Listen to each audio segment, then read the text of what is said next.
Welcome back to City Scene. It is winter, in case you didn't know it, in case you couldn't feel it for the past couple of weeks, eh? Right. And one thing you don't normally expect much of in Greenville, we got a ton of winter weather.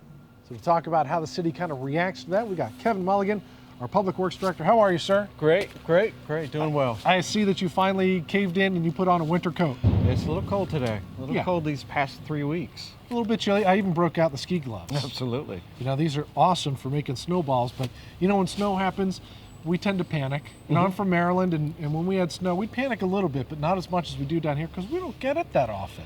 Yeah, I mean, we've had a lot of snow the last 3 weeks. Yeah. Snow, 2 events, snow and ice, and what we try and do here at Public Works is, one, we try to be prepared for it. You see the trucks here. Here's our plow, and there's a salt spreader on that, and there's a salt spreader on this truck behind you here, and there's our big plow. Now, there's 2 ways to tackle this, but what we usually do is we're watching the weather, and we're waiting for, is it going to be snow, is it going to be ice, what's the temperature going to be, and we'll usually out there, we'll be brining or pre-salting.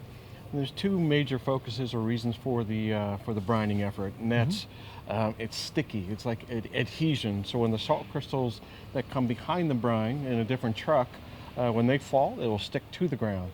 All right. So No, wait a minute. You just said that salt come behind the brine. I thought the brine was water and salt together and just came down and you're done. Yeah, that's the pre-salting. So you got the salt truck that comes along behind it? Yeah, the brining happens over there, and that truck over there with the 700-gallon tank, that there is our brining truck. So that will go out there several hours before we think the storm is going to come, and that will put the brining solution down there. And that brining solution is sort of a cheap way to get the salt to one stick. That's the primary purpose, but it will also act as an effective de-icing agent to a small degree. Kind of a barrier so that the water doesn't have a really good surface on which it can freeze, right? You put a little That's more right. surface area, and you got the salt that'll melt and it puts out the heat, so you don't get as much of the freezing action That's right. with the salt. That's right. I mean, the pre-brining is there really to hold the salt in place, and once the salt is there, it actually, that brine will start to melt the salt, and that's what causes the reaction that will melt the snow pack or the ice pack, and sort of break that bond between the ice and the road. So that's what that's there for. That's very technical. It is very technical. Okay, so you got the brine. What else do you do in preparation? We'll be out there, you know, depending on what the temperature is. If it's below 20 degrees, our salt isn't going to work very well.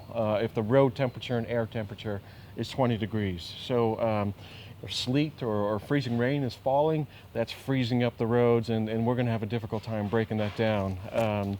So that's where the sand comes in, and the sand will create more of traction. So it's difficult driving conditions, but breaking salt or using salt to break down the ice below 20 degrees is very difficult. And that was what the big problem was in that first snowstorm we had at the end of January. We got a little bit of, well, that was one of the problems, I guess. That's right. We got the ice that came down first. That's right. And then we had the snow. But then it got down to like what, 7, 6 5, degrees? 6 so you degrees. couldn't even put down salt and brine. Yeah, I mean, we were out there, we were trying to break up the salt. We had 8 hours of sleet starting Tuesday at 6 p.m. Yeah. And then Wednesday, we started about 5 degrees, the road temperature and the air temperature. The average temperature really was about 20 degrees. And so that's not ideal salting temperature to break down the snow and the ice. So we actually decided to leave the snow. We were out there trying to use these plows to try and break up the ice, but these plows aren't ideal for that. They kind of skid on top of the ice. You need a very heavy motor grader, which we have, and some payloaders, some heavy blades to break up ice that thick. Gotcha. No, I do remember seeing pictures of your guys out there with the grader going down. I think it was Hooker or maybe Arlington or something. That's right. Out there trying to scrape some of that ice off of there. It came to mind that I couldn't help but think of you guys because I was at home. Sometimes I was working on the computer, getting out the message for the city on social media, the website. Sure. Sometimes I was sledding with my kids. But you had your guys out there around the clock. We did. Probably from Monday night on through Saturday night, we were 24 hours around the clock. Wednesday proved to be very challenging. Temperatures very cold. We created a lane on Hooker, on Howell, a little bit on Arlington.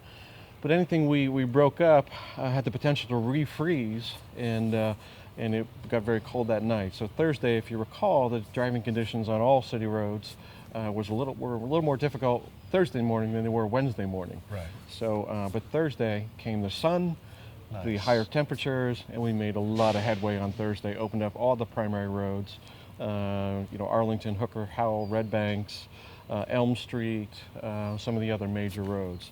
And what our focus is, first and foremost, is public safety. So firehouses, police station, and access to the hospital.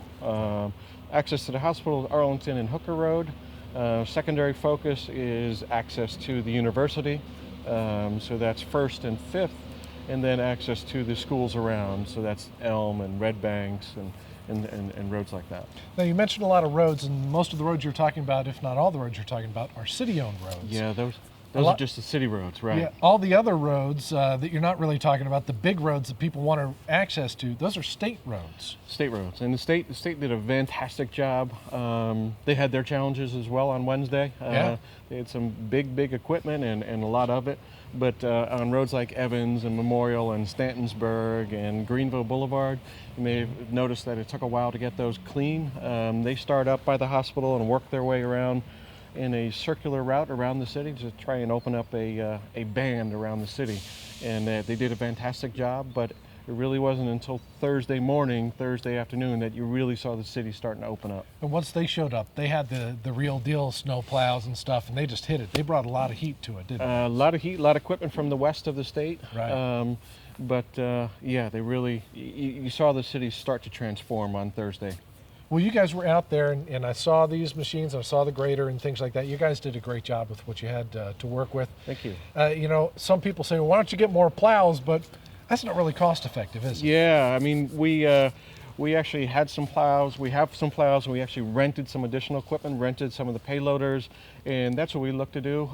If we're going to get that type of storm every 10 years, it probably is not the most cost-effective way to go out and buy a $200,000 piece of equipment that's used every couple of years, every 5-10 years. Yeah, you don't want the $1 million worth of equipment just sitting here in the yard. That's right. I mean, there's other uses for a dump truck, but yeah, we don't need 10 of them. Yeah. So. And yesterday, obviously we filmed this ahead of time from when you're watching this. Yesterday we got the snow that came down in the middle of the day, lots of ice pellets and some freezing rain. You guys were on top of that as well. That's right. We were out there with again with the pre-salting and with the salting. And once there were hazardous road conditions in the middle of the afternoon, but once the salt started to take place, once the temperatures warmed, and once the rain started to come, then we transformed to a more of a pushing operation, a plowing operation. You see the rubber blade on that, and we were acting as like a squeegee or a Zamboni on the ice, and we just pushed the slush off and let it. And the roads really were in great condition come this morning. We got lucky. We had temperatures that came up too, well above freezing, and we had some rain. Yeah, but I think it was all Public Works. I don't think it had anything to do with the weather. You should take credit for it if you can get it. The other part of this that I haven't mentioned was as I was leaving, I came into work for a little while on Thursday of the snowstorm a couple of weeks ago when we were still closed. And you guys have been working in the uptown, but not so much with these things. Yeah, guys like that with a front loader. Yeah, that were moving out there on the streets. You were mobilizing pretty much everything. Every piece of equipment we did. We have a street division. We have a buildings and grounds. We have a sanitation. Anyone who could operate a piece of machinery was in operating that piece of machinery, so that we could open up the parking lots, the sidewalks, the streets in the uptown region. I failed to mention that the Vidant, the hospital, as well as the uptown are really our primary focus. Public safety, and then uptown. Yeah, but the public safety is first. That's right. So we love that. And you guys did a great job. So thank you very much to all of our crews who were out helping with the snow preparation and snow removal afterwards. We saw some guys that we don't normally see doing much work out there with snow shovels. And by that, I mean the management type people were out there doing a lot of the labor work in the uptown with shovels. We were pushing cars and doing whatever we could to help. Yeah. Our guys did really a fantastic job getting us out of both of these storms, and hopefully the last two storms we see for a while. We hope so. But please tell you guys we said thank you very much. We appreciate the efforts. Absolutely. All right, Thank you. Kevin. Thank you much.